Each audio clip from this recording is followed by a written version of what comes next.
Olá a todos, sejam muito bem-vindos a mais uma mesa que compõe o evento Semana do Fundamental 2 de 2023. Eu sou o arte educador Arthur Cordeiro, professor na Secretaria Municipal de Educação do Rio, e hoje vou mediar a conversa sobre o tema Aprendizagens e Territórios Educativos. Para isso, nós teremos 3 convidados. O primeiro deles é mestre em Ciências da Educação pela Universidade do Porto, em Portugal. Fundador da famosa Escola da Ponte, que é referência mundial em inovação. Em 2005, com o título de notório especialista, passou a residir no Brasil. Desde então, ele viaja pelo país mobilizando educadores que acreditam em uma educação transformadora e democrática. Acompanha inúmeros projetos para uma nova escola, uma nova educação. É o coordenador pedagógico da Ecohabitat Projetos, empresa social que visa promover uma educação conectada com necessidades sociais do século XXI. Eu quero agradecer a presença e é uma honra estar aqui com o professor José Pacheco. Bom dia, aqui em Portugal quase boa tarde. Espero que estejam a escutar-me em boas condições. Se não estiver, que me digam, porque por vezes a internet é instável aqui onde eu estou. Também contamos aqui com ela, que é pós-graduada em Coordenação e Gestão, é pedagoga e possui licenciatura em Letras pela UFRJ. Hoje, atua como dirigente de escola na Secretaria Municipal de Educação do Rio, a Escola Municipal Professor Souza da Silveira, na Quinta CRE. Atua também como consultora educacional e ministra cursos por diversos estados do país. Ela tem 25 anos de experiência docente, atendendo crianças de 4 a 17 anos. Muito obrigado pela sua disponibilidade de estar conosco, professora Neuzimar Lacerda.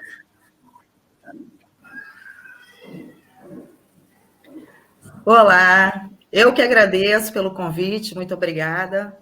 Bom, vamos que vamos. Vamos.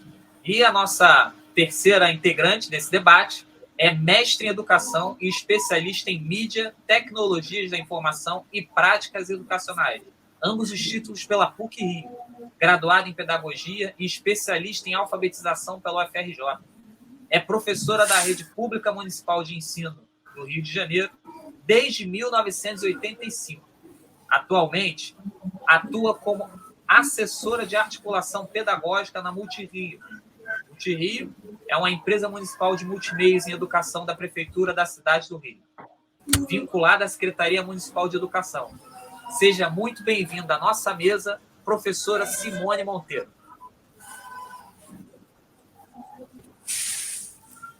Olá, bom dia a todos.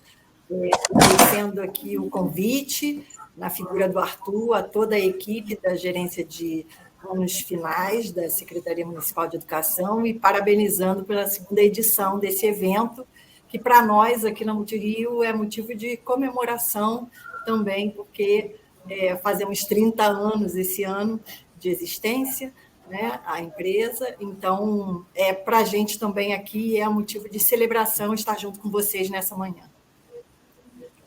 Muito obrigado, professor. Obrigado a todos os convidados. Bom, acho que para iniciar essa mesa é importante falar que, apesar das apresentações disporem de diversos títulos postos à mesa, a mesa pretende ser um bate-papo de maneira que a linguagem possa ser acessível a todos os professores da rede. Para isso, o nosso tema do debate é aprendizagens e território educativo. Vou fazer uma pequena apreciação desse tema antes de fazer a primeira questão, porque eu acho importante que os nossos ouvintes, né, nosso público, possa entender um pouquinho sobre o que nós vamos falar. O primeiro termo, que é aprendizagem, a gente já coloca ele no plural, porque nós entendemos que a aprendizagem é plural. Então, ela se encontra num local que não é único a maneira e o método de ensino, nem única a maneira que o homem aprende. São diversas aprendizagens. O mais importante dessa aprendizagem, que é plural, que nós entendemos assim, é que a aprendizagem tem que ser ética, democrática e principalmente significativa para o aluno e para o professor. E o outro termo que vai aparecer nessa mesa é o termo território educacional. A gente tenta expandir um conceito de escola que vai tocar não só para dentro de um sistema cartesiano que se trata a aprendizagem apenas dentro da sala de aula. Vamos tentar abordar esse conceito de aprendizagem em locais que são muito além da sala de aula. Ou como o professor José Pacheco coloca em seus livros, nós estamos falando de espaços de aprendizagem. Bom, posto isso, eu vou fazer a primeira questão para os nossos convidados. Eu não espero que eles nos deem respostas, muito mais espero que eles tragam outras perguntas e reflexões e que a gente possa conversar em cima disso. Ok? A minha primeira questão é a seguinte: ser professor, desde que professor existe, é enfrentar desafios. E são desafios sempre do seu tempo, da sua época. E os desafios de hoje, eles existem numa urgência muito grande. Parece que tudo é para ontem, parece que tudo precisa ser resolvido agora. E educação, a gente sabe, não funciona assim. Mesmo não funcionando assim, o reflexo da nossa época, de uma revolução digital, onde os nossos alunos chegam na escola já aparelhados de tecnologia, com celulares, acesso à internet ilimitado, sem moderação nenhuma, e atravessados por relações líquidas, né? Eles não dão importância às relações. Esses são os nossos problemas atuais, que os professores enfrentam nesses territórios educativos. Só que, apesar dos problemas atuais, os problemas do nosso tempo, os nossos modelos, quando a gente pensa assim, ok, nós vamos construir uma escola inovadora, nossos modelos são muito antigos. A gente tenta combater isso, por exemplo, pensando na escola pública em tempo integral. Isso é um projeto de Anísio Teixeira lá da década de 30. A gente pensa, vamos pegar modelos de escola, a gente pega a Escola da Ponte.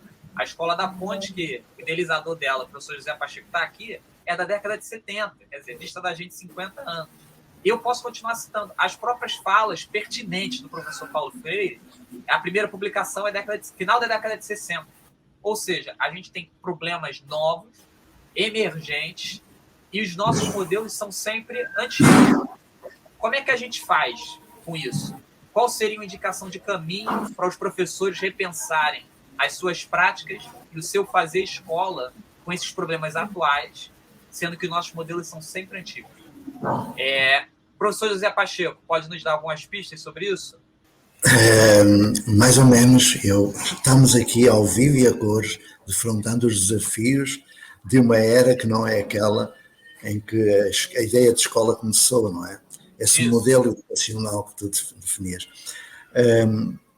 Eu estou sempre em viagem e isso me causa muitas complicações, como esta. De vez em quando eu perco o contacto. Então trata-se exatamente de comunicação. Os desafios do século XIX ou XVIII, não é? Eram outros que não aqueles que nós enfrentamos hoje. Inclusivamente, quando estamos a falar de internet, inteligência artificial, bastará que uma mancha solar se desenvolva com maior potência para que nós fiquemos sem comunicação via internet, por exemplo. Estamos muito dependentes da tecnologia, não é? Agora, este modelo, há uma frase de um grande português que data de 1915. Ele diz que, quando eu nasci, todos os tratados que visavam salvar o mundo estavam escritos. Só faltava salvar o mundo. E quando eu fui para a educação, eu percebi que todos os tratados para salvar a educação estavam escritos. Só faltava salvar a educação. E continua. Apesar de termos à nossa disposição tantas tão bons pedagogos, não é? Como eu referiste há pouco. Então, como qualquer outra pessoa, quando eu me desloquei da engenharia para a profissão de professor, eu sabia muito de engenharia, mas não sabia ser professor. Eu sabia dar aula. Eu não sabia nada de história da educação. Não sabia que este modelo correspondia às necessidades sociais do século XIX, que não são as do século XXI. Este modelo vinha da Prússia militar e, por isso, era hierárquico, autoritário e, portanto, não era democrático. Este modelo vinha da primeira Revolução Industrial, do 1.0, com a segmentação cartesiana distrita e com, enfim, a padronização do tempo, a ideia de haver um intervalo entre os tempos, tudo isso, eu não conhecia a origem desse tipo de organização, mas dava boas aulas. Só que não ensinava a todos. E acho que é um problema de todos os professores. Havia sempre necessidade da aula de reforço, da aprovação. Aí eu comecei a ver as propostas do início do século XX. Montessori, Claparède, John Dewey, Kilpatrick, Freinet, Elise, e isso ele está, não é? Por trás de uma grande mulher há sempre um homem, não é? E o Freinet estava ao abrigo da Elise. Depois o Steiner, das Waldorf, depois as taxonomias de Bloom, Martin, Krechter, depois a personalização do Monnier, o ensino individualizado de Dautrin, a pedagogia para objetivos, enfim. E o que é que eu fiz? Não percebi que eu estava a enfeitar a minha sala de aula com paliativos do velho modelo. Porque era disso que se tratava, neoliberais, claro. Acontece que veio o 2.0, computador, e nessa altura eu já tinha entendido que o centro não era o professor, é evidente, basta ler esses autores, Anísio Teixeira, Lourenço Filho, Darcy Ribeiro, tudo isso nos diz que o centro não é o professor. Mas, quando veio o 2.0, as escolas continuaram com o centro na sala de aula e no professor. Muitas vezes eu escuto, sobretudo nas faculdades, os professores universitários, na formação de professores, dizem o centro é o aluno, mas eles estão a dar aula centrada no professor. Portanto, se o modo como o professor aprende ou o modo como o professor ensina, chamado isomorfismo na formação, a cultura profissional não se altera. Ele vai continuar a dar aula, apesar de ter ouvido falar de metodologias ativas. Pronto. Então, porque conta, é a situação, é a vivência, não é o que se passa. O professor não ensina o que diz, transmite aquilo que é. Adiante. Então, eu comecei a perceber que as escolas se organizaram em laboratórios de informática, enquanto que a Escola da Ponte, que é disso que eu falo, trabalhando em equipe, se organizou numa intranet, tirando partido da nova tecnologia, no sentido de desenvolvimento mais aprendizagem. Mas continuava a haver alunos que não aprendiam. Até que veio o 3.0. Na década de 90, a nossa internet. O que foi que as escolas fizeram? Educação à distância, o EAD. Nós não, nós fizemos aprendizagem à distância e presencial, porque as coisas se completam. Uma não invalida a outra, o virtual e o presencial estão juntos, têm cada qual o seu estatuto e a sua prática. Acontece que, quando nós nos embrenhamos no 4.0, onde nós estamos hoje, do Wi-Fi universal, enfim, nós compreendemos que o centro não é o aluno. Ouviram bem? Quando ainda o centro é o professor, em 99% das escolas, nós compreendemos que o centro não é o aluno. O centro é a comunidade, o centro é a relação, o centro é o vínculo que se estabelece com o objeto de estudo e com a mediação, que é o professor, o mentor, chamem-lhe o que quiser, coach, chamem-lhe o que quiser, que é a pessoa que, quando o discípulo está pronto, o mestre surge. Então, porque é que eu estou com esta algarviada toda? É que eu acabei por compreender, ao fim de 54 anos de escola pública, de chão de escola pública, que eu trabalhei em todos os segmentos, inclusivamente em pós-graduações, em teoria de currículo, eu compreendi que nós não deveríamos criar paliativos do velho modelo.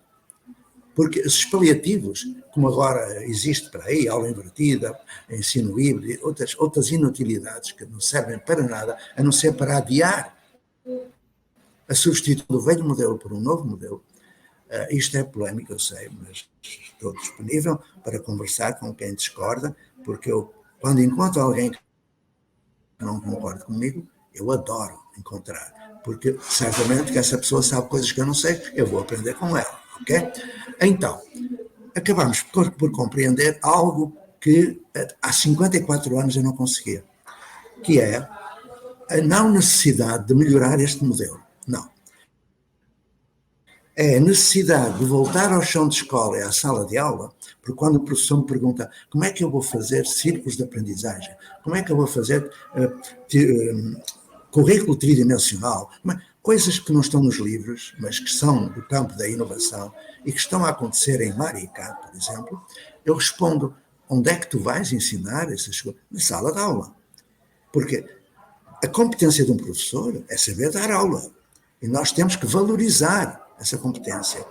Não retirar-lhe para que ela fique insegura, não. Porque a maior dificuldade, o maior obstáculo de transitar do velho modelo da escola institucionista, passando pelo paradigma da aprendizagem, em que o centro é o sujeito, para outro paradigma, que é o da comunicação, ele tem de ser feito não jogando fora um menino com a água do banho, aproveitando tudo o que da instrução é útil, como o papel da memória, tudo o que a aprendizagem nos traz como autonomia, protagonismo juvenil, e juntar a contribuição da inteligência artificial e da possibilidade de passarmos um outro tipo de relação dentro da escola. A escola entendida não como um prédio, porque escolas são pessoas.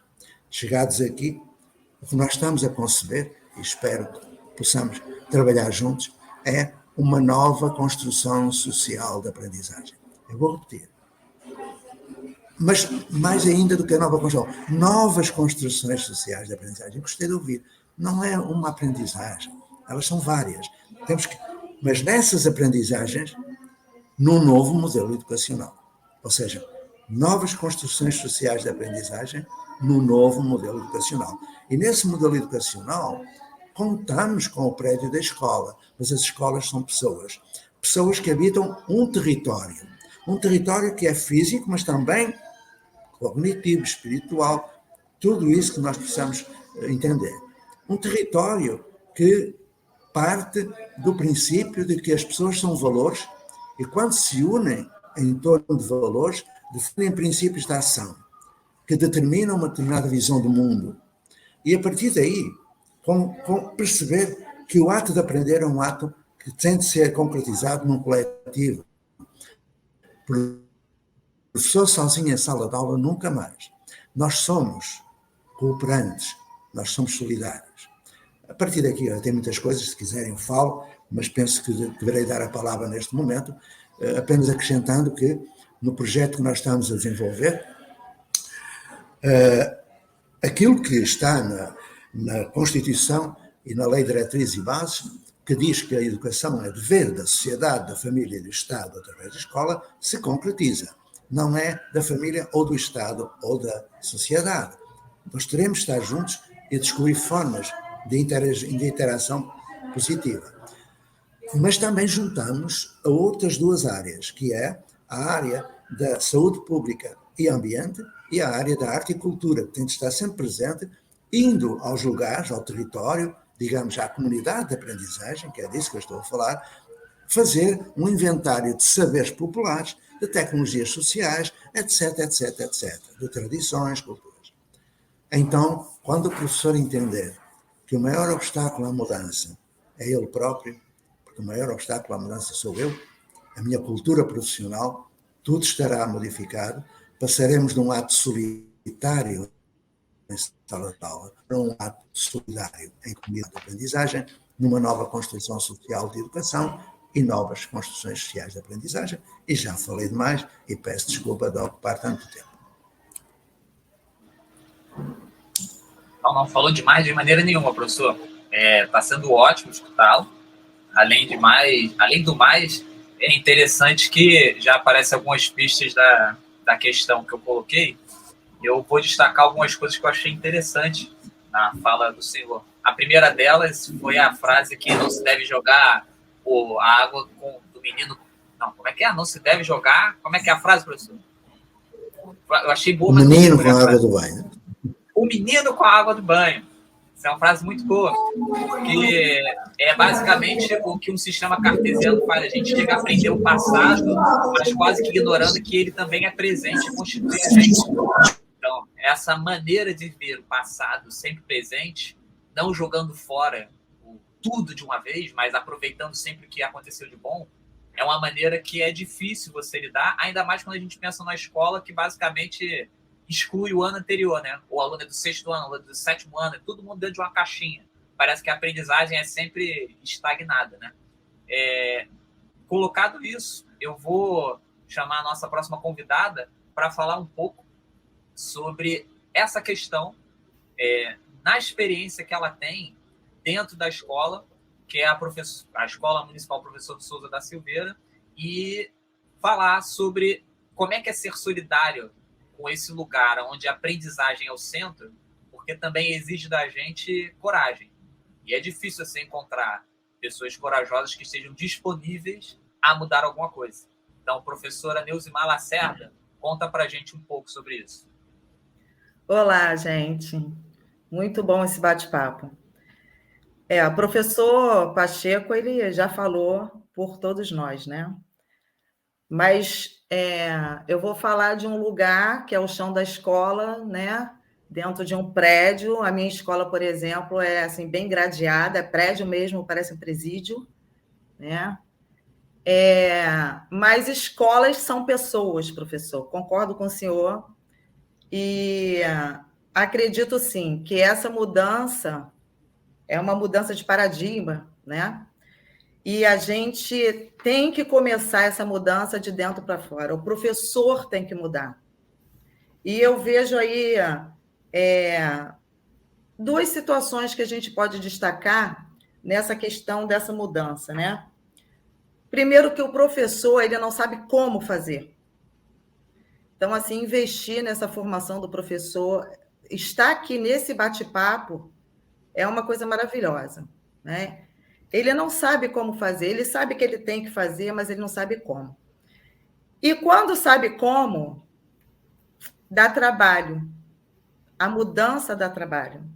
Em 2017, professor Pacheco, nós estivemos no Projeto Cotia, no Projeto Âncora, em Cotia, né, em São Paulo.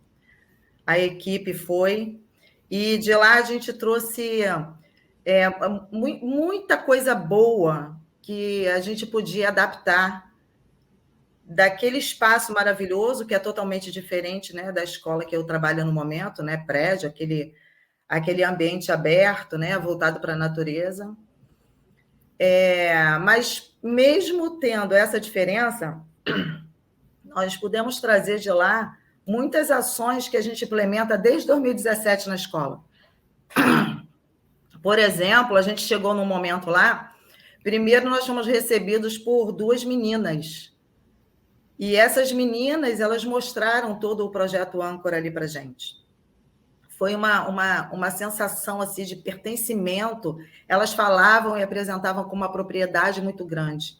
Aquilo ali já chamou a atenção da gente, né? Nós éramos 15 adultos ali babando em cima das crianças, né? O protagonismo ali estava bem fluente, né? E também pegamos um dia de assembleias. Era uma assembleia porque havia sumido um caderno, que por acaso era o caderno de uma das meninas que fazia todo o percurso lá com a gente. Essas duas ações, né, que nós assistimos lá, nós trouxemos para dentro da nossa escola.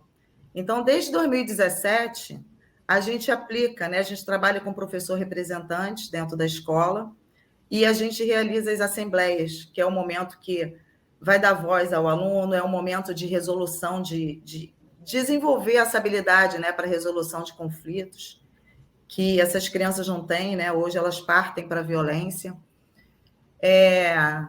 Trouxemos também assim, a questão dos combinados, a questão da rotina, né? Uma rotina já pré-estabelecida. Quer dizer, foi um momento muito bom, né?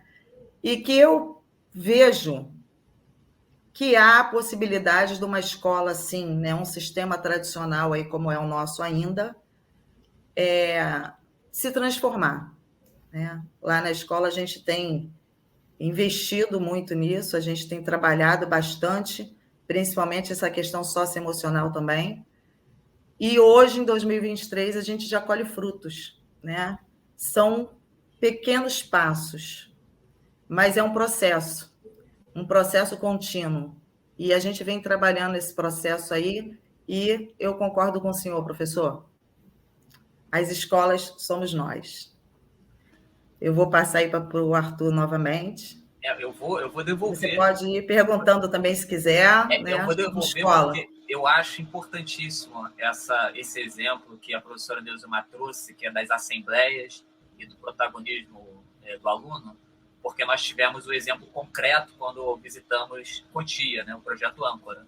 Então, eu vou pedir que a professora Neuzilmar conte para a gente, conte para os professores como é que funciona uma assembleia, como é que existe dentro desse território educativo, que é a escola, uma possibilidade de você dar voz ao aluno cotidianamente, que é a assembleia. Conta para a gente como é que é esse método, como é que é esse modelo para o professor poder tentar aplicar, talvez, na sua escola. A gente trabalha com um professor representante em cada turma, né?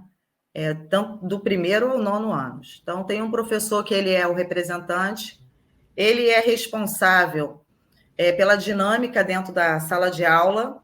No caso, por exemplo, fazer uma eleição para o aluno representante, que é o aluno que geralmente monta a pauta dele, né, para as assembleias. Uma outra coisa que a gente trouxe também, lá do projeto Âncora, foram os GRs, os grupos de responsabilidade. Então, eles também se dividem em grupos de responsabilidades, onde os alunos têm funções dentro da escola, né? Tem um grupo que é responsável pelos murais, por exemplo. E as assembleias, eles fazem quinzenalmente, né? Atualmente a gente está fazendo de 15 em 15 dias. Existe uma pauta, né? Vamos supor que anda assumindo material dentro da sala de aula, né? Então, isso aí é um ponto a ser levado para a discussão dos alunos. E aí a gente coloca todo um passo a passo dentro dessas assembleias. Primeiro, eles começam com uma apreciação uns aos outros. Esse momento da apreciação é um momento muito bom, porque ele quebra aquele clima tenso e pesado, que às vezes a gente vai resolver um problema muito sério, em que os ânimos podem estar alterados, né? Então, a gente tenta não resolver nesses momentos, né, de tensão, a gente sempre deixa para um momento mais calmo. E aí, eles fazem apreciação, né, de algo positivo que tenha notado no outro. Então, por exemplo, eu aprecio você, né, Jorginho, né, seja lá qual for o aluno, porque eu percebi que você ajudou o seu colega na aula de matemática. Né? Então, assim, o aluno está observando e sentindo que ele está sendo observado, ele começa, então, a se perceber e a querer cada vez mais praticar aquelas boas ações, né, para poder fazer parte desse momento de apreciação das assembleias. E aí, depois, eles entram na pauta, o problema, né, é colocado para a turma, e aí vem aquelas chuvas de ideias, né, como é que a gente pode resolver esse problema, focando aí na solução do problema. E quando encontra, né, a solução do problema, de forma que passe por alguns crivos, né, tem que ser uma solução respeitosa, tem que ser uma solução razoável, né, tem que ser uma solução relacionada ao problema, porque às vezes a gente pensa assim, sumiu o material, consequência, a turma toda está sem recreio, quer dizer, não está relacionado o material ao recreio, né? Então a gente acaba usando de punição por uma coisa que não está relacionada ali, no caso ali, a gente está na busca, né, da resolução do problema. E aí, que também seja um dos crivos útil, a solução ela seja útil, que tenha um aprendizado. E finalizando, chegando ali à conclusão da solução do problema, depois daquele, né, aquele momento de reflexão, de voz, tudo muito organizado, porque tem um bastão da fala, né? Só pode falar quem está com bastão, que aí os outros passam também a ouvir, né? A gente vai treinando essas habilidades aí também, né, de ouvir, da escuta ativa. E no final da assembleia se faz um momento prazeroso, né? Pode ser uma brincadeira, pode ser ali um telefone sem fio, mas as assembleias, elas nos proporcionam desenvolver muitas habilidades nesses alunos. Então, tem dado super certo, a gente tem colhido muitos bons frutos, porque o aluno se sente encorajado, né, em falar, em buscar uma solução para o problema, vai desenvolvendo essa habilidade de cooperação também, que é de empatia, porque ele se coloca no lugar do outro, que foi, né, no caso ali, às vezes que o lápis era dele, a mochila era dele que rasgou, seja lá qual for o problema, né, dos mínimos aos mais sérios. Mas levar isso para a reflexão do aluno tem sido, assim, muito bom, né, bastante proveitoso. Eu acho interessantíssimo, e vou colocar um ponto aqui sobre essas assembleias, porque quando começamos a fazer assembleia na Escola Municipal Professor Souza da Silveira, a gente encontrou um problema que é um problema concreto do professor, que é o seguinte: isso tem que acontecer naquele mesmo espaço que você planejou a sua aula com conteúdo. Então, existe um desafio que é: eu vou parar a minha aula agora para fazer a assembleia. Eu vou parar o meu conteúdo porque eu preciso ensinar multiplicação, porque eu preciso ensinar continentes para fazer a assembleia. E demoramos a entender que não é parar a aula. Isso é a aula. Faz parte da aula também dar voz ao aluno, né? E que essa assembleia fosse de uma maneira que o aluno também se sentisse à vontade, né? A gente demorou a entender isso. Talvez as pessoas que estejam nos ouvindo coloquem até, mas que parece uma bobeira você fazer uma apreciação, sabe? Mas não é. O professor também precisa levar esse momento a sério para que o aluno entenda que aquilo atravessa ele antes de atravessar o aluno. Senão vira uma coisa muito superficial, sabe? Parece um projetinho que chega uma cartilha para você seguir. Agora diz como você se sente. Fulano, agora elogia o outro. Não é isso. Isso precisa fazer parte do professor para também fazer parte do aluno. E em cima disso, eu vou chamar a nossa próxima convidada para falar sobre essas questões, porque ela está na rede desde 1985, então ela viu esse paradigma emergir dentro da sala de aula e hoje ela atua nessa empresa que é a Multirio, que trabalha fazendo multimeios na educação. Queria que ela falasse sobre essas questões dentro desse lugar novo, que é essa empresa que atua com o ensino atravessado dentro de entretenimento, que parece uma bobeira, parece só um filmezinho, parece só um vídeo, mas não é. Existe todo um pensamento pedagógico, assim como ela atua desde 1985 na nossa rede e pode falar como esses problemas vieram sendo discutidos até o presente momento. Professora Simone.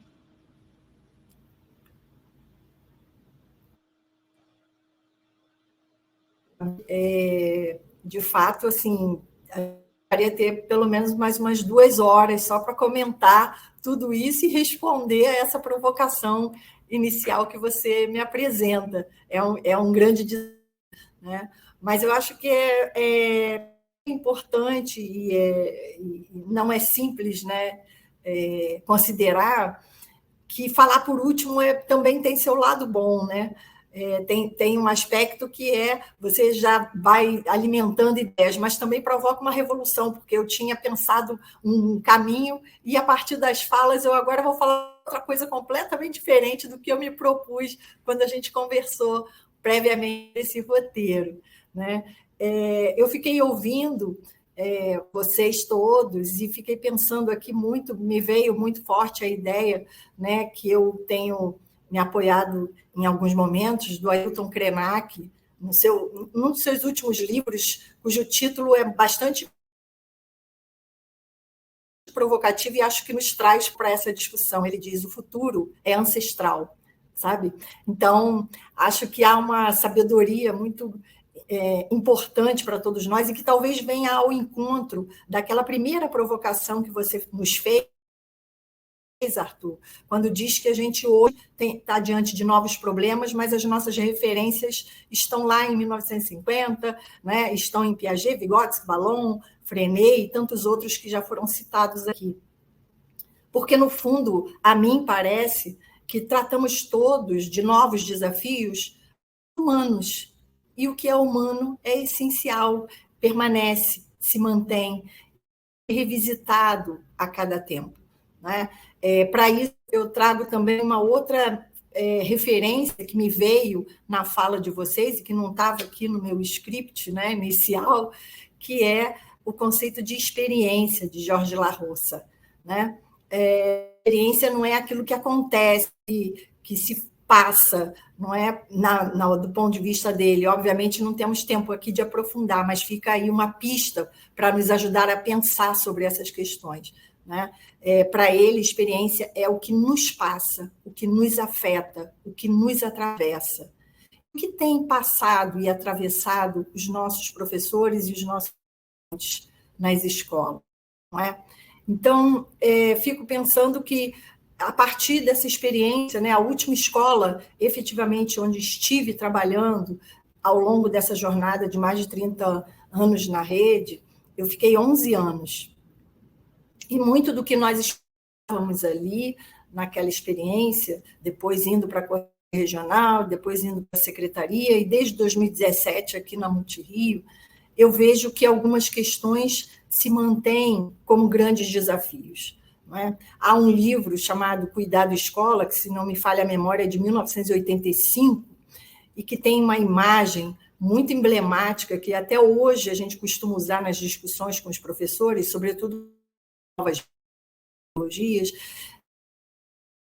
de dizer que nada adianta a gente fazer muitos aparatos, muitos dispositivos, se a gente continua sendo grande boca que fala para grandes ouvidos que nos ouvem. Não é? Acho que a gente precisa revisitar esses processos com base na reflexão do que é essa experiência.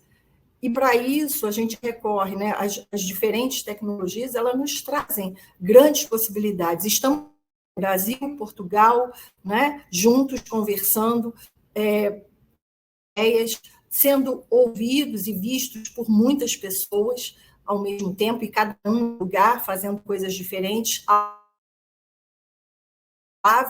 Então, temos... Mas a gente tem que ter bastante cuidado para que esses aparatos, esses dispositivos, não virem o centro e a função principal da escola. Então, é preciso pensar que esses paradigmas nos trazem novas contribuições para pensar essa tessitura da rede, da troca, né? Do professor sair desse estado solitário para chegar a uma prática e um estado solidário de cooperação, de interação, uma escola que provoque muito mais perguntas do que respostas. Então, penso que as tecnologias, elas são novas, que nos apresentam novas formas de produzir e de se relacionar, mas a gente não pode esquecer que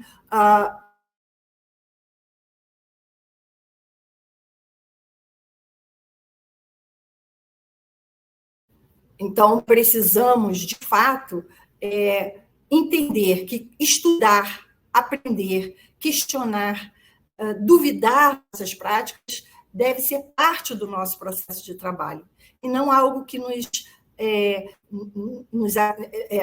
somos acometidos a partir de uma determinada circunstância específica. É condição inerente do fazer educativo estudar, se perceber como parte desse processo, e esse aprendizado a gente já tem ao longo de alguns anos, com essas grandes referências que estão aí, por mais novas possibilidades, novos arranjos, de acordo com as influências, né, de cada contexto histórico, social e político, o que é essencial, a essência do humano, da relação do sujeito com o conhecimento, ainda se mantém. Por isso, eu acho que, de fato, não dá para jogar o bebê fora, né, com a água do banho. A gente precisa depurar, e, para isso, colocar a serviço desse caminho, de uma busca que é processo, né? Não é algo que está lá num horizonte inatingível, mas é algo que faz parte do nosso processo. Aprender, ensinar e investigar, né? E buscar novas formas de se relacionar, pensando sempre nessa condição do que estamos fazendo aqui, para quê? Então, o como é muito importante, né? Como já foi dito aqui, saber como fazer.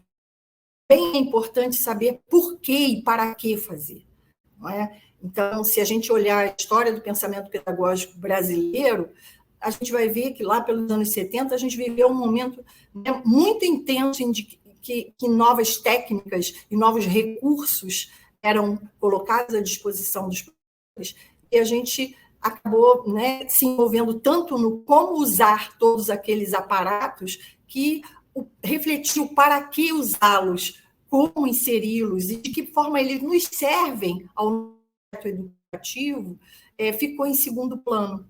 Então, acho que a gente não pode ter um novo tecnicismo diante dessa questão que é avassaladora, sim, das tecnologias digitais, da comunicação, mais especificamente, mas das tecnologias em geral, né? Hoje, a grande discussão dos algoritmos, da inteligência artificial, que é atravessada por questões éticas, por questões estéticas, por questões de autoria.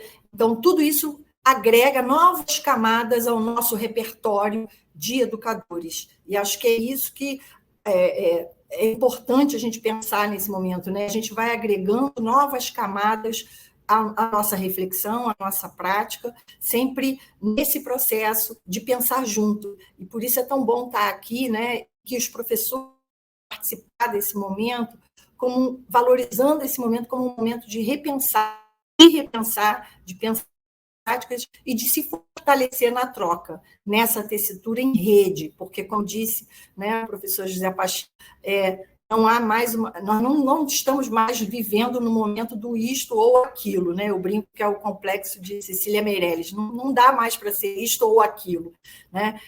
A gente precisa pensar no isto e no aquilo. Aquilo que eu tenho, aquilo que eu posso, aquilo que os meus colegas me trazem, as dúvidas, tudo isso faz parte desse. Então, acho que, como uma síntese, né, acho que a gente tem que se entender como alguém que está no caminho, buscando novos modos, novas práticas, mas sempre pensando que não dá para ficar ao sabor do vento. Quanto mais tem, mais estudo, quanto mais rigor e quanto mais entendimento do que é ensinar, do que é aprender, do que é conteúdo, do que são as práticas, né, na escola, mais a gente vai ter condição de fazer escolhas, né, e tomar decisões de forma mais crítica, mais assentada e sintonizada com o nosso tempo.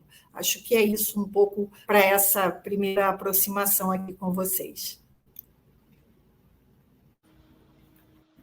Professora, enquanto a senhora falava, primeiro peguei a frase do bebê bebê jogar fora com água do banho. Vou decorar essa frase que eu achei ótima. Mas outra frase que me marcou na sua fala, que me trouxe talvez um recurso estético, né? Porque a senhora fala que hoje nós somos muitas bocas e muitos ouvidos falando, esteticamente me levou a uma narrativa do Nietzsche, né? Que é Assim se falou Zaratustra. Aquele lugar que o Zaratustra visita, onde tem pessoas que têm orelhas enormes, né? Olhos enormes, bocas enormes, que é um mundo de especialistas.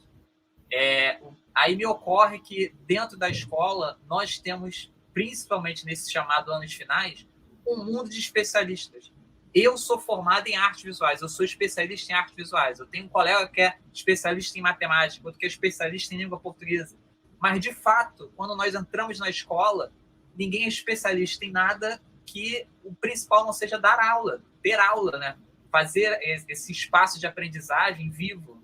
E a gente acaba só aprendendo a fazer isso dentro da escola. Isso é um problema da nossa formação docente, a falta de modelos, né? Que o professor Pacheco falou, o isomorfismo, que nós temos nesse lugar que não tem exemplo. A gente pensa nos novos modelos, a gente pensa, vamos fazer diferente, mas nos falta esse exemplo, talvez uma forma concreta, né, de tatear isso. E, por isso, eu vou levá-los à minha segunda questão, aonde eu vou trazer uma experiência pessoal em cima de um texto de Rubem Alves, que é a introdução de um dos livros, o livro Dicionário de Valores, do professor José Pacheco. Rubem Alves começa da seguinte maneira, abre aspas, encontramos Pacheco no jardim. Ele nem sabia que iríamos. Conversamos informalmente por alguns minutos, até que ele, vendo passar uma menina, parou-a e perguntou, tu podes explicar nossa escola ao visitante? Ela não se assustou. Como se fosse algo completamente normal, respondeu, pois. Esse foi um momento de revelação. Descobri que era mesmo uma escola diferente, a Escola da Ponte, pois o seu diretor acreditava nas crianças. Fecha aspas. Eu trouxe esse trecho porque lá em 2016 eu estava em sala de aula numa escola de 40 horas e no primeiro conselho de classe, junto com os meus colegas, a primeira vez naquela escola direto, integral, a gente se deu conta de que se a gente não mudasse, a gente ia morrer. A gente não chegava no final do ano, porque era um ritmo alucinante. E a gente falou, gente, para ter as crianças o dia inteiro nessa escola, com a gente o dia inteiro aqui, o mínimo que a gente precisa é saúde, e a gente não está tendo. Então precisamos mudar alguma coisa. Então a gente encontrou o primeiro problema, que se fosse uma escola integral para ter conteúdo, ensinar conteúdo, não ia dar certo porque ninguém ia sobreviver. Então, vamos procurar um jeito de fazer diferente. Vamos buscar modelos. E encontramos um modelo que é o Projeto Âncora em Cotia. Aqueles 15 professores dessa escola, nós viajamos para São Paulo e passamos um dia nessa escola, onde nós tivemos a exata mesma experiência que o Rubem Alves relata nesse trecho. Assim que chegamos, era uma lona de circo, era um campo aberto, e 2 crianças apresentaram para a gente a escola. A gente ficou maravilhado. Quer dizer, a gente teve o que talvez falte a muitos professores, é um exemplo concreto de que é possível, de que há uma maneira de fazer. E talvez o que tenha mais assustado a gente é porque aquelas 2 crianças, que no máximo tinham 12 anos de idade, tinham plena confiança daquele corpo de professores para apresentar o que era desenvolvido ali. Aí vem a minha segunda provocação para vocês, que é: será que a gente que quer tanto mudar a escola, quer tanto mudar a educação, a gente de fato acredita nas crianças? A gente acredita ou suspeita das crianças? Professor José Pacheco, de maneira prática, a gente acredita? Como começar a acreditar? Recomeçando, e não de uma maneira prática, mas de uma maneira praxeológica, juntando a prática com a teoria e a teoria com a prática. Tu falaste-me do Rubem Alves, e efetivamente foi um homem que mudou a minha vida, que me deu uma nova vida, dado que eu estava já cansado de estar na Escola da Ponte, estava há 30 anos, não é? E quando ele visitou, ele me deu a oportunidade de conhecer uma outra educação, e eu lembro-me que eu cheguei ao Brasil com uma característica que hoje me repugna. Eu era um etnocêntrico, um pretencioso europeu, um vaidoso de ter feito uma escola da Ponte. Então eu fui vendo que corro risco na organização da educação. Há bocadinho o colega referiu a questão dos educadores da década de 60, 70. Eu gosto de citar mulheres, porque são a maioria, não é? Não quer dizer que um Lourenço Filho, um Darcy, que não sejam importantes, um Lauro de Oliveira Lima, um Paulo Freire, mas eu falo sempre da Cecília, que foi aqui citada, da Amanda Alberto, da Anisa Silveira, da Maria Hilde, dos colégios vocacionais. Foi uma época em que o Brasil perdeu uma oportunidade. Talvez agora a ganhe. Então, quando eu conheci o meu amigo Krenak, Ailton Krenak, e com ele convivi, eu fui procurar culturas pré-colombianas que me explicassem porque é que eu me sentia tão mal perante algo que eu não entendia e que vinha a entender. Não é? Português leva um bocadinho para descobrir, perdoe a brincadeira. Então eu fui até ao Chile ver trabalhos com culturas pré-colombianas, como a cultura mapuche, do sul do Chile. Depois eu fui passar um meio ano entre os Pataxós, depois mais meio ano foi com Chavante, 3 meses com os Tupinambá, 2 meses e pouco com os Pataxós, e comecei a procurar nas bibliotecas o espólio, por exemplo, de Eurípides Barçanufo, de Alessandro Secchiari, de Agostinho da Silva, os ilustres desconhecidos que o Brasil deveria conhecer. Porque, quando vós me falais de Cotia, é evidente que Cotia é um exemplo de cultura escolar, educacional, centrada no aluno. Nós acreditamos nos alunos. Mas quando nós tentamos fazer a primeira assembleia lá em Cotia, foi uma confusão monumental. Porque as crianças hoje não chegam falando, chegam gritando.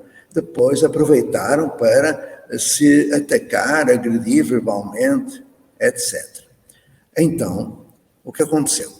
Nós compreendemos que deveríamos ceder àquilo que eu tinha descoberto no Brasil, ou pensando ter descoberto, que foi que a nova educação do mundo está no Sul, e em particular no Brasil. Quando eu fui para os quilombos e comecei a perceber que aquele provérbio africano de que é preciso uma tribo para educar uma criança estava ali concretizada, quando eu começo a contactar com diferentes lugares do Brasil, a ver a mistura de portugueses com italianos, com alemães, com japoneses, com franceses, eu comecei a perceber o caldo cultural riquíssimo de criatividade em que estava incluído. Então comecei a pensar numa outra educação, em que as crianças realmente tivessem protagonismo, mas não fossem o centro. Não podemos considerar que o centro é o indivíduo. O centro é a relação, é o estabelecimento de vínculos. Se vós tivesses um professor de quem não gostasses, nada aprendestes nessa disciplina. Então começou a surgir a ideia de uma nova construção social, em que a escola, o poder público e a universidade estão juntos, revendo velhos processos e, sobretudo, criando uma educação do Sul. Eu acredito que dentro de alguns anos os europeus venham até ao Rio de Janeiro, às escolas do Rio, aprender a trabalhar numa nova construção social. Talvez já não veja, porque estão 72 anos e muito cansado, mas aquilo que importa perceber é que essa criança, esse aluno em que nós acreditamos, dentro de 10 anos ele não vai ter mais de 80% das profissões que hoje existem.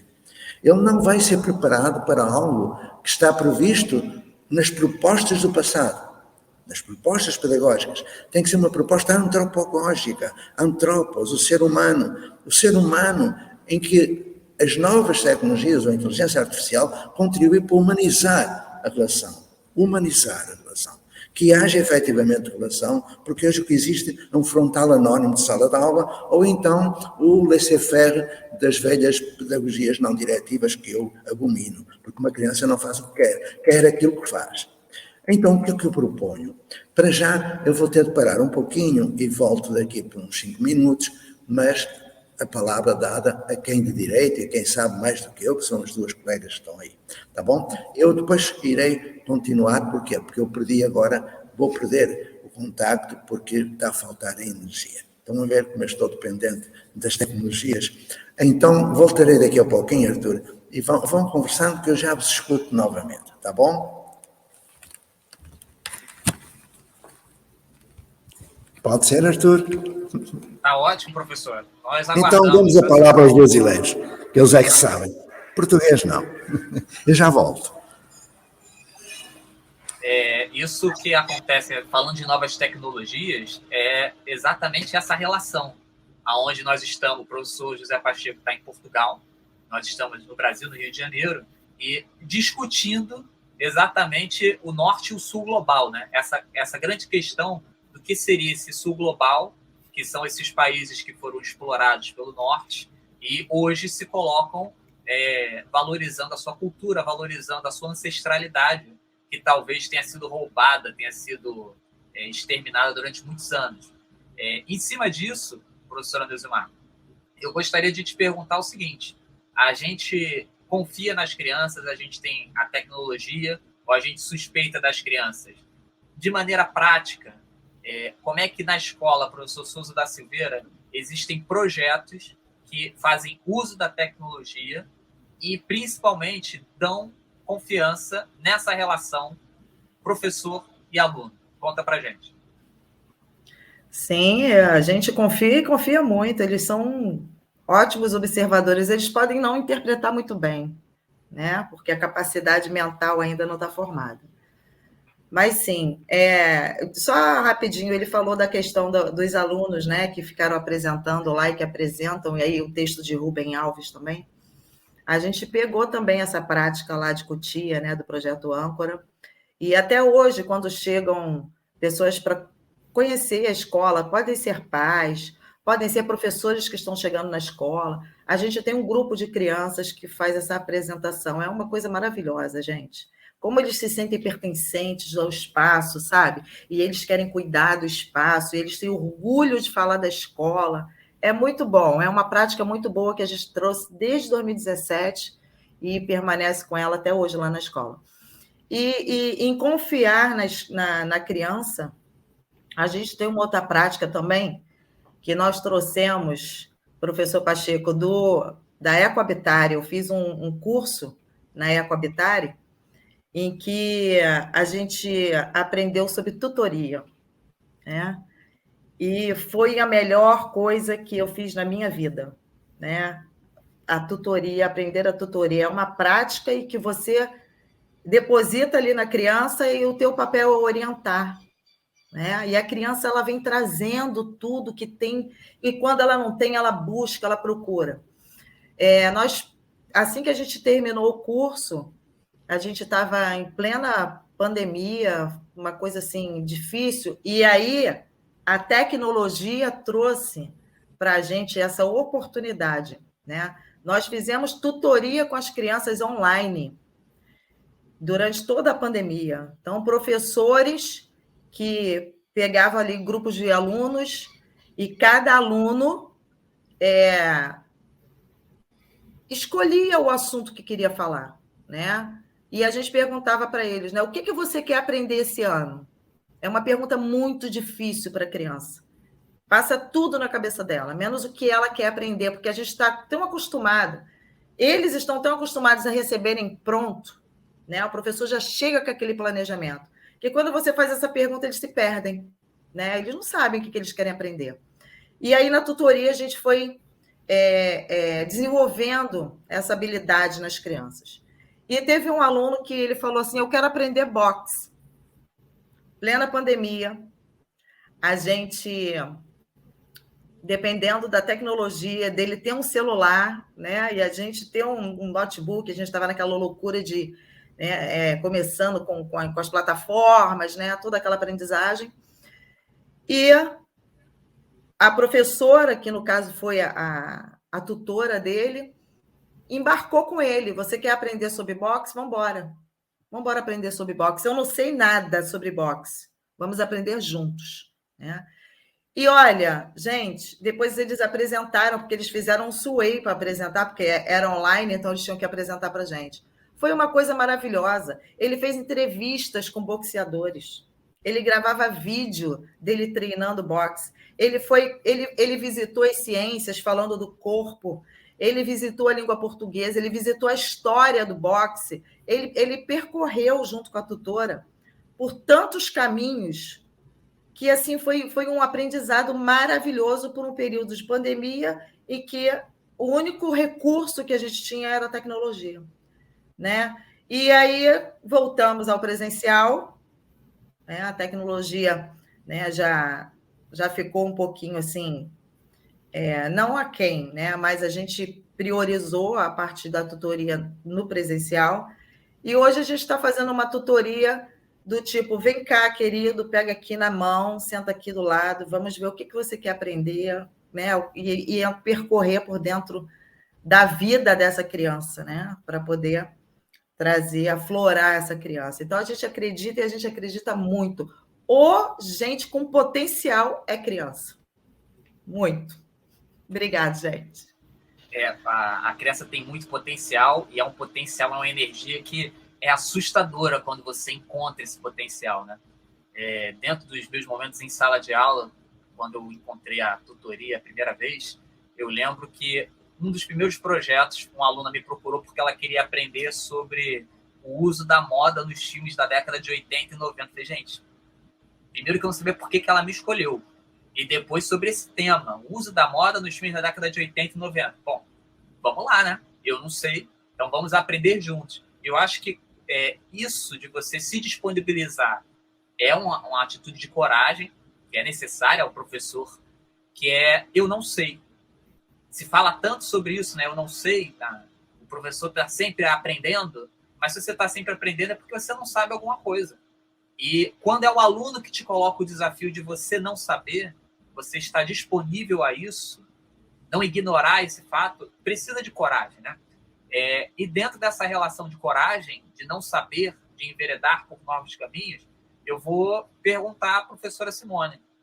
Professora Simone, nós temos a coragem necessária para acreditar nas crianças? O que nos falta? O que precisa? Por onde ir? Onde encontrar isso? A gente acredita? Essa é a pergunta de milhões, né, Arthur? Acho que a coragem ela está em todos nós, a gente precisa encontrá-la, identificá-la. E eu acho que para isso a gente precisa se perguntar também, né, se a gente acredita nas crianças, antes a gente precisa acreditar na gente também, né? Acho que o professor está precisando se acreditar que a escola é ainda um espaço onde determinadas mediações acontecem, onde determinadas experiências se passam e afetam os sujeitos que estão naquele espaço e, de alguma forma, nessa possibilidade, nesses arranjos que a escola propicia, né, elementos para continuar se relacionando, produzindo conhecimento e se apropriando criticamente desse mundo, né, no qual a gente está imerso. Então, eu acho que veio à minha cabeça, né, com a sua pergunta de acreditar nas crianças, obviamente foi inevitável lembrar de Gonzaguinha, né? Eu acredito na rapaziada.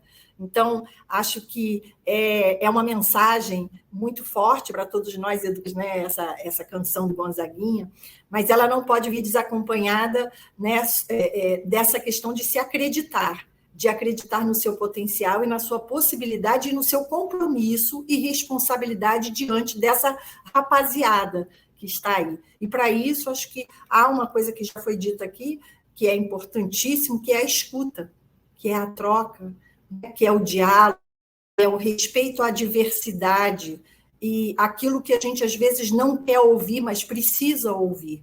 E também conhecer esse outro com quem a gente lida diariamente durante, no mínimo, 200 dias, né, numa turma. Então, a gente precisa entender que as práticas colaborativas, as trocas, que são tão necessárias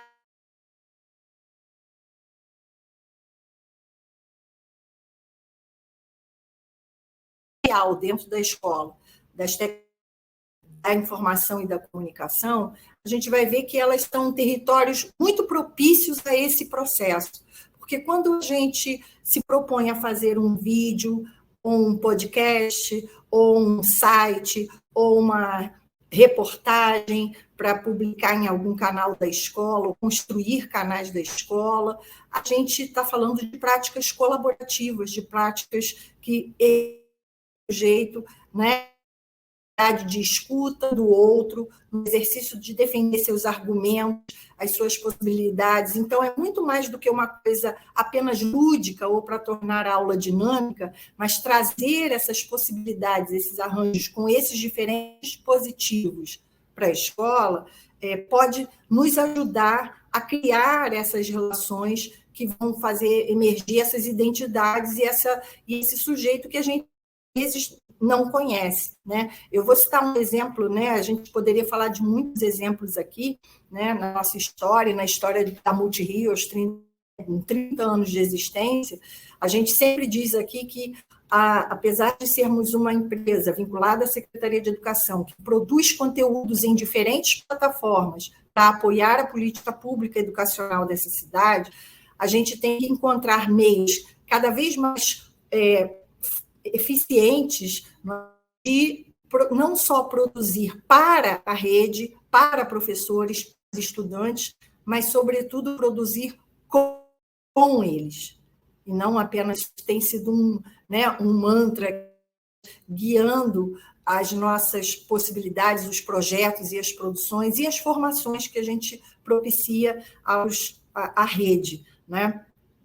Então, acho que a gente teve aqui várias situações onde, quando a gente escuta e respeita essas crianças, surge algo novo, que não é meu como educador, que não é dele como aluno, mas é um fruto de uma produção coletiva e compartilhada. Então, a gente teve, por exemplo, a série Juruquivi, que foi, né, uma exploração sobre lendas brasileiras, e a gente explorou aí o Boto, Curupira, Iara, Matinta Pereira e tudo mais, e toda a produção audiovisual que é conhecida, e talvez a Multirio seja muito conhecida por essas produções, né, premiadas nacional e internacionalmente.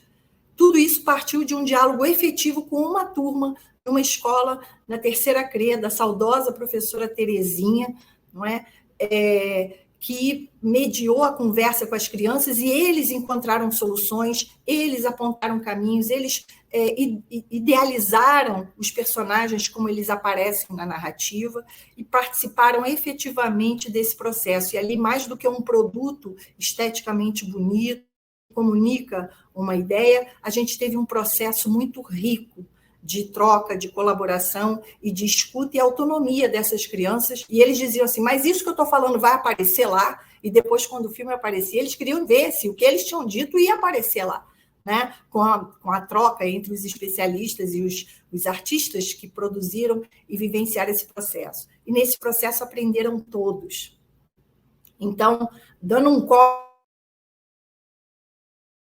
no tempo, muito rápido nessa trajetória, há poucos dias participamos de um evento literário na quadra de uma escola de samba aqui no Rio, né? A Centenária Portela, que comemorou seu centenário, está comemorando seu centenário, e fez um literário. Nós participamos, junto com a secretaria desse evento, fazendo oficinas de jornalismo com as crianças, né? A gente tem um projeto aqui de uma agência de notícias, e levamos para esse evento alguns aparatos para que eles entrevistassem uns aos outros e perguntassem no evento os meninos que estavam frequentando o evento. E lá chegou uma turma para trabalhar com a gente, e aí uma menina disse, eu não quero aparecer, eu não quero participar, não quero e não vou, não estou interessada nisso. E aí a gente, poxa, mas como e tal? E aí eu disse a ela, mas olha, você não precisa ficar à frente das câmeras, você pode só observar o que está acontecendo, você pode ajudar os colegas de outras formas, não existe só estar à frente da câmera, né? E vamos lá comigo, pelo menos para você conhecer, né, a experiência. E aí ela ficou lá, eu respeitei o momento dela, ela ficou lá no canto olhando o movimento dos outros.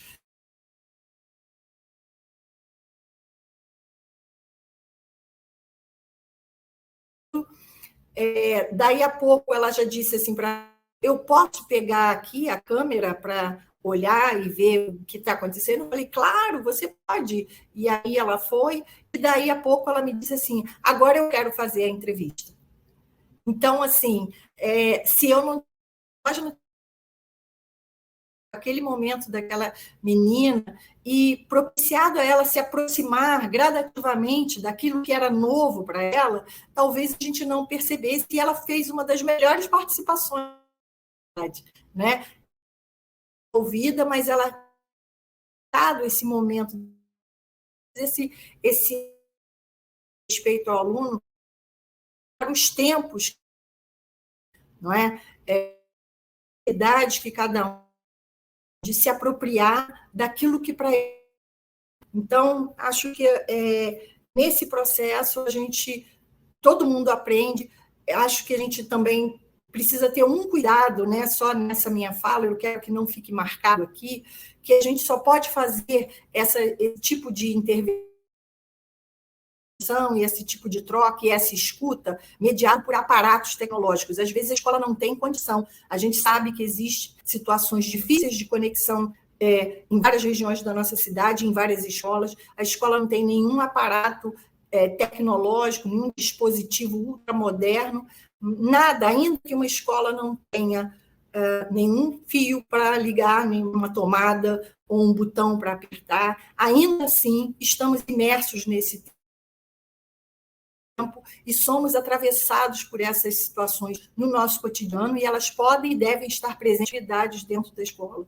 Então, é claro que todo mundo quer e as condições, né, favoráveis são sempre muito facilitadoras desse processo, mas eu volto a dizer, né, que a gente precisa estudar, a gente precisa investigar, a gente precisa questionar e aprender juntos a fazer novas tecnologias sociais dentro da escola, de troca, de respeito, de consideração ao outro, e de investigar também, não ocultar as nossas limitações. A gente precisa reconhecê-las para ultrapassá-las, para chegar a um outro.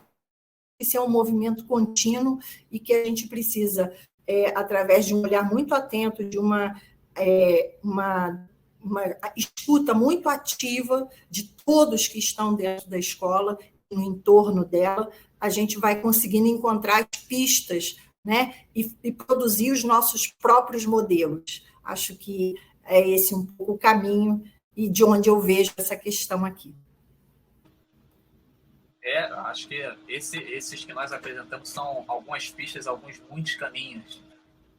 Me chama a atenção quando a professora Simone falou um detalhe linguístico ali, que é essa troca de preposição de para ser com, que faz toda a diferença na relação que você tem no ensino, no professor e aluno, porque talvez hoje, como coloca o Bauman, fala das relações líquidas, talvez nós estejamos pouco sendo para, estamos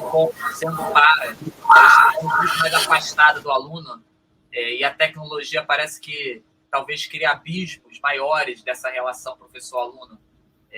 E a gente precise, de fato, não fazer a aula para o aluno, mas fazer a aula com o aluno. Não usar a tecnologia para, mas usar com. Né? Talvez só essa troca de preposição na hora de um planejamento já coloque o professor diante de novos desafios. E é com todas essas pistas que eu agora vou encerrar a mesa e vou pedir que cada um dos convidados faça seu destaque final, coloque alguma coisa que deixou de falar, alguma coisa que queira falar, levante novas questões que não serão respondidas, nem estão aqui para serem respondidas, mas só para provocar quem nos assiste. Então, professora Nilzimar, seus destaques finais, por favor. Quero agradecer mais uma vez a oportunidade, acho importantíssima aqui essa mesa, né? Eu vou destacar ainda essa questão de sermos a escola, né? O professor, ele precisa ser munidos de ferramentas, né? Então, ele precisa aprender como fazer. Então, eu acho que a gente pode propor aí, né, uma formação continuada, de repente, voltada mais para esse como, né? Como eu faço em prática? O que eu posso fazer em prática? Deixar essa provocação aí para vocês, tá bom, gente? Muito obrigado. Bom revê-lo, professor. Prazer, professora. Fiquem com Deus. Obrigado, professora Nilzimar. Professora Simone. Então, eu me despeço também agradecendo e parabenizando mais uma vez por esse evento, por esse encontro, né? Mais do que um evento, é um encontro, e eu acho que o encontro sempre para a gente pensar, né, de forma mais ampla e alargar as nossas percepções, né, as nossas convicções, desfazer algumas ideias arraigadas e colocar em dúvida também essas possibilidades. Eu queria estar nesse ideia onde há tanto circulando e o Boa falava isso, né? Mas o paradoxo onde a gente está inundado ao mesmo tempo produzido a partir desse volume imenso de informações não corresponde em mesma medida. A gente vive um mundo num momento de superficialidades, né, de futilidades, de coisas voláteis demais, e talvez seja importante a gente pensar na escola como um espaço muito revolucionário, anacrônico até, talvez, né, de repensar e trazer o que há de mais humano em nós para essas relações. acho que a gente precisa sair dessa ideia, né, da escola como única detentora. Acho que a gente já deu um passo muito importante ao longo dos anos nessa percepção da escola como detentora, única detentora do saber, para uma outra dimensão onde esse saber está em vários lugares e a gente precisa lidar com isso, e a escola precisa se repensar nessa perspectiva, não é, para se relacionar e continuar sendo esse espaço tão privilegiado de algumas mediações tão importantes. Então, é preciso exercitar essa curadoria do que está aí, não gastar tempo com aquilo que a tecnologia já nos ajuda a poupar tempo, né? E pensar que a tecnologia deve estar a serviço de nós e não nós a serviço dela. Acho que essa é a minha mensagem final importante para a gente pensar nas aprendizagens e nos territórios onde estamos todos, onde transitamos todos nesse tempo nosso. É isso. Muito obrigada. Nós aqui agradecemos, professora Simone. E agora, os seus destaques finais, professor José Pacheco. Então, em primeiro lugar, a minha gratidão por ter aprendido convosco algo que eu ignorava, que é ótimo, ganhei amanhã, já à parte da tarde, aqui já é 12:30. Eu ouvi há pouco, creio que foi a colega Simone falar, que uma criança pergunta se pode pegar numa câmara. Quando eu vou para o chão de escola, o que eu escuto é exatamente isso. Quando eu pergunto, o que é que tu queres ser? Não é quando for grande, não é quando for grande. O que é que tu queres ser? A resposta é sempre a mesma. Eu posso dizer o que eu quero ser.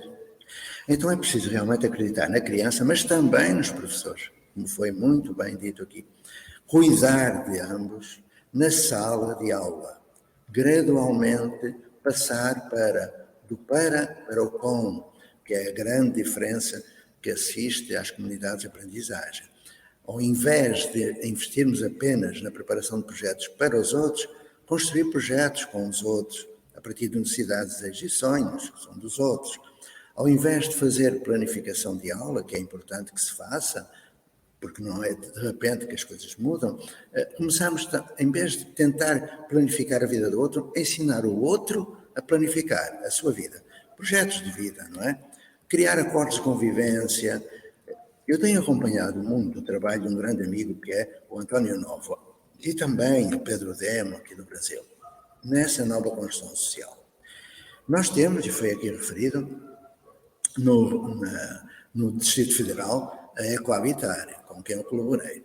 Nós temos no Rio Grande do Sul um grande trabalho de uma universidade em Caçapava. Temos em outros estados grandes movimentos que certamente vós conheceis. Tivemos no Âncora, no estado de São Paulo, e agora a Escola Aberta, que é uma dissidência do Âncora. Eu acompanhei o projeto Gente, né, o ginásio da CAP, da Rocinha, com o amigo Rafael Parente. Eu aprendi com outros projetos vossos, que aí no Rio são inúmeros. Eu gosto de aprender, gosto de escutar. Eu sei que é possível criar condições dessa nova construção social no estado do Rio de Janeiro. E se eu me decidi, aos 72 anos, ficar por aí, aquilo que eu vos faço é mais como uma provocação, um convite. Intensificar a relação entre secretarias, universidades e territórios, não é? Numa nova formação de professores.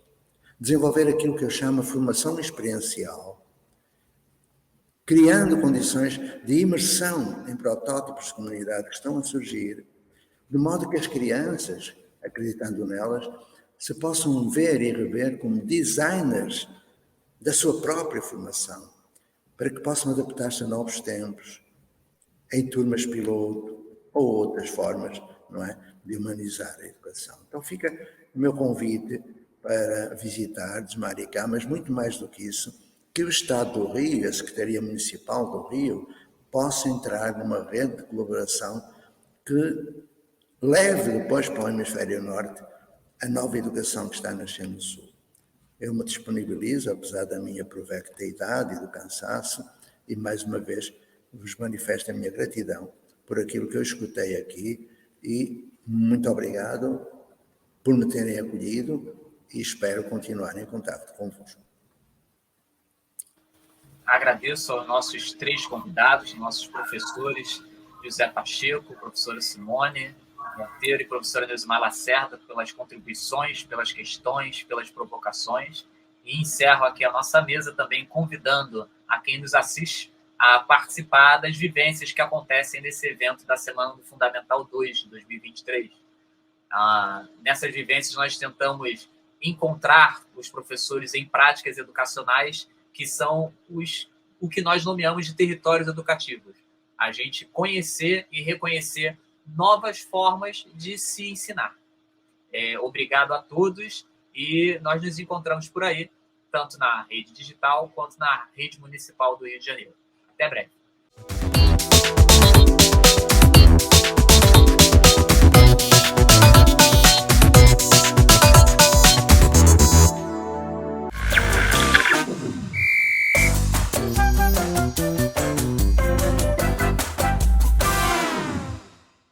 Tchau.